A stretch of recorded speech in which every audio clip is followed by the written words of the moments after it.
Hi, it's Sarah here from Crafting and Stamping, and I'm back with another set of quick tips for you today.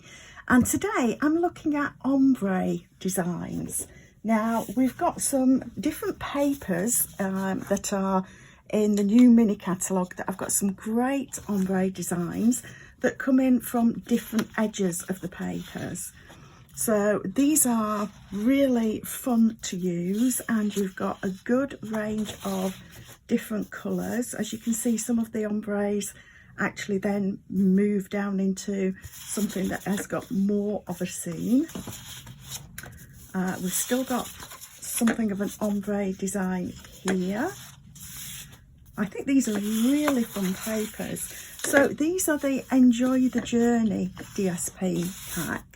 And again, you've got the beautiful purples and greens, and you can just cut across that and create basically 6 card fronts from that. So that is one kind of ombre design where the ombre work has already been done for you. Another one where the work has already been done for you is to use our In Color Glimmer Paper.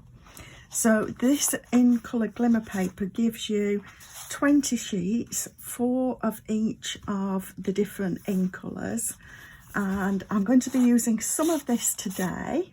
So I'm using the Tahitian Tide, but you get all of the ink colours. And what I've done is I've just created a card front with strips on it, and I've got the ombre running from light to dark. It really doesn't matter, you do it whichever way around you prefer.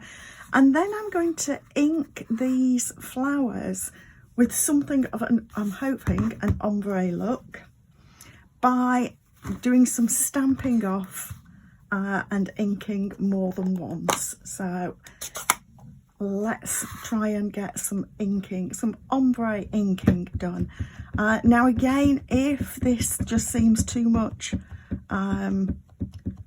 too difficult for you, getting that nicely inked, then you could always die cut from the ombre papers. Now I just need to bring this so that I can actually stand over the top of it and see exactly where it's going to stamp. So this one I'm trying to do very strong, like that. The next one I've only inked that lightly, and I did press that very hard. So the next one I'm going to try and do just a little bit lighter. Again, make sure I've got it nicely lined up. So I've stamped that. I just want to make sure it is in the middle, but not as strong. So we've got a slightly lighter one there, and I'm not inking up this time.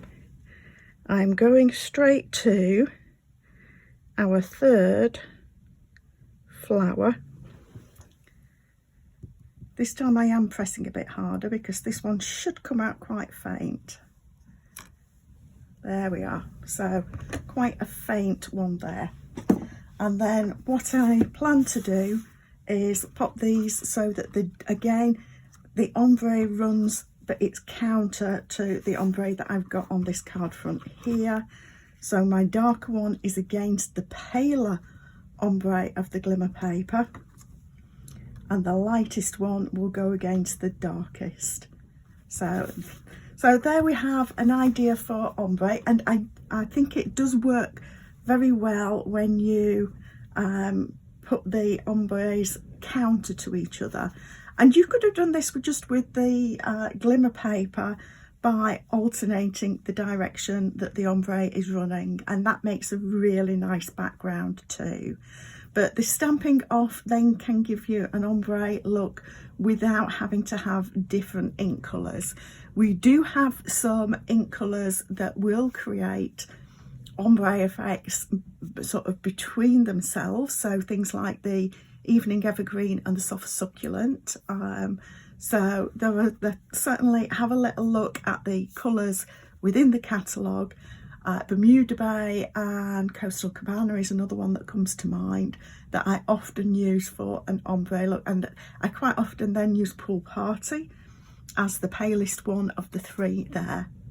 So I hope that that gives you some ideas and tips on using an ombre look in your crafting, and the fact that you can have that ombre look ready-made with paper, or you can create your own with stamping and stamping off. And yet another option is for using different media, maybe using blender pens and blending them together to create an ombre look, or a paintbrush and inks on watercolour paper, fading it down that way. So lots of options, and this is just a couple of them for this card that I've done today. Please do subscribe to my channel below to see a quick tip every Friday and a quick card every Monday. Thanks for stopping by.